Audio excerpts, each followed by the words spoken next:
You're listening to Civic Media. You can tune into any of our live shows on any radio station across the state with the Civic Media app. Find us in your phone's app store and listen anytime, anywhere. This is your WXCO Daily News Roundup for Bull Falls Radio, 98.9 FM and 1230 AM in Wausau.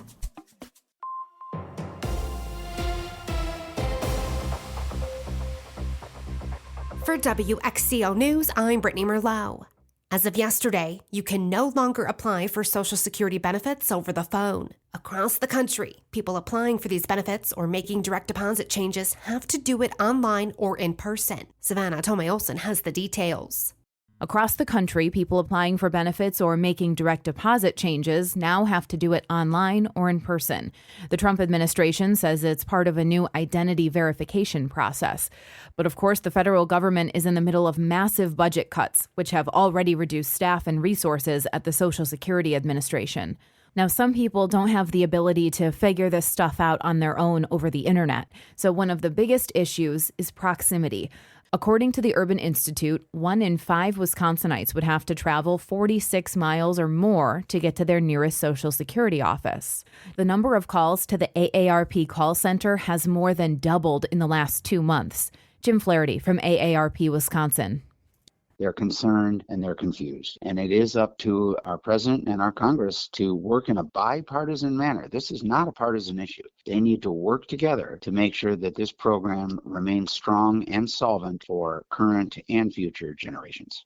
More than 1.3 million Wisconsinites get Social Security benefits. People qualify through retirement, disability, or as a family member of someone who's eligible. And it's tax day. And the Wisconsin Department of Natural Resources is reminding you that you can help protect rare plants and endangered animals through your income tax forms. Donations will be matched and go directly to conservation efforts. Officials say there are over 400 wildlife species and 300 plant species in the state that are either endangered, threatened, or their population is declining. Senator Tammy Baldwin reacted to the crazy week of tariff drama last week. Lisa Hale has the story. Chaos is the word that U.S. Senator Tammy Baldwin used to describe the roller coaster of tariff declarations, retaliatory tariffs, tariff pauses, and the stock market reactions over the past few weeks. I do think it's appropriate to have tariffs and other sanctions that can be placed so that we can level the playing field for our workers and our businesses. But when it comes to our allies, the two biggest trading partners Wisconsin has are Canada and Mexico. President Donald Trump paused the across-the-board tariffs last week, a move that Baldwin hopes becomes permanent policy regarding our allies. Baldwin made her comments during a virtual town hall meeting for her Northeast Wisconsin constituents last week. And gas prices fell about 13 cents per gallon over the past week, for an average today of $3.01. This is about 14 cents higher than a month ago, but about 35 cents cheaper than this time last year. Melissa Kay has more. Officials at Gas Buddy say they expect gas prices to continue to trend lower. However, any abrupt change in the current tariff situation could bring a decline to the halt. The changeover to summer gasoline is nearly complete, and refiners are nearing the end of seasonal maintenance, so gasoline supplies will begin to rise. This means we could have already seen the peak of high prices at the pump for 2025. And 3 major utility companies in the state are asking to raise their electric rates for next year: Xcel, Alliant, and Madison Gas and Electric. The utility companies said that they need to increase rates to upgrade their aging energy infrastructure and build new energy production facilities.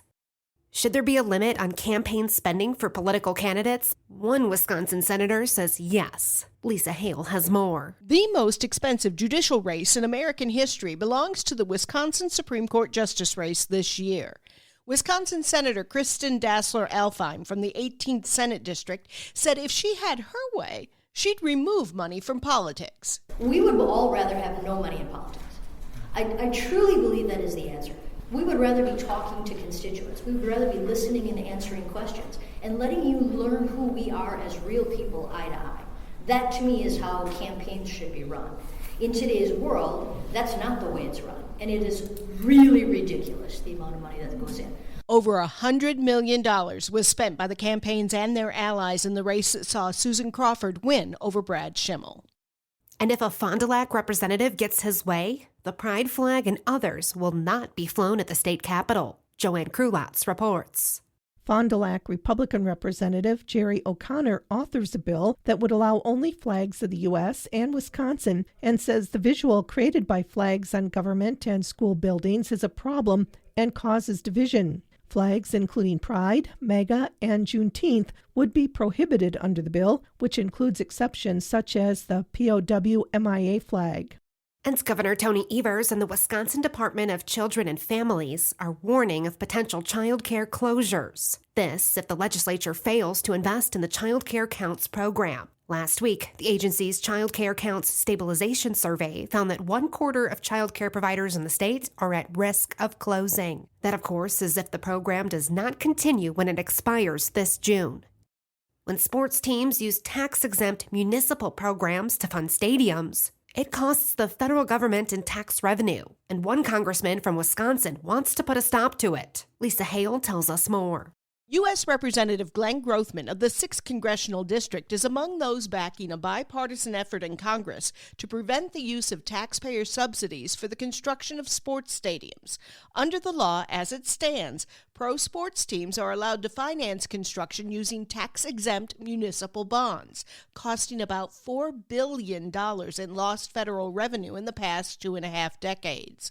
Fiserv Forum, American Family Field, and yes, even Lambeau Field have all had work funded by taxpayer dollars.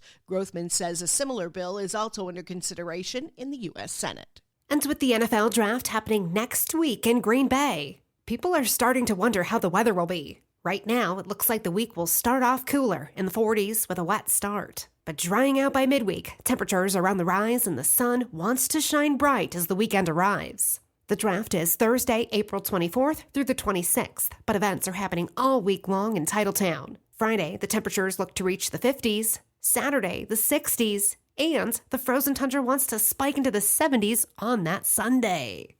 And a bipartisan bill proposed in the Wisconsin state legislature would provide farmers who use beneficial grazing practices with grant funding. It would establish a pilot program to offer technical support and grants of up to $40,000 for farmers using managed grazing systems. The grazing practice moves cattle through smaller pastures into different areas, improving soil health and water quality as well as decreasing soil erosion. I'm Brittany Merlot for WXCO. A bad night for the Brew Crew. Hi, I'm Mike Clemens with sports. The Brewers' first night back at home, and they lose to the Tigers 9-1. Detroit was up 9-0 by the 5th inning. Pat Murphy says the Crew didn't lose like this last year. Yeah, this is the 4th time we've been blown out in 17 games. We didn't get blown out 4 times in 162, I don't think.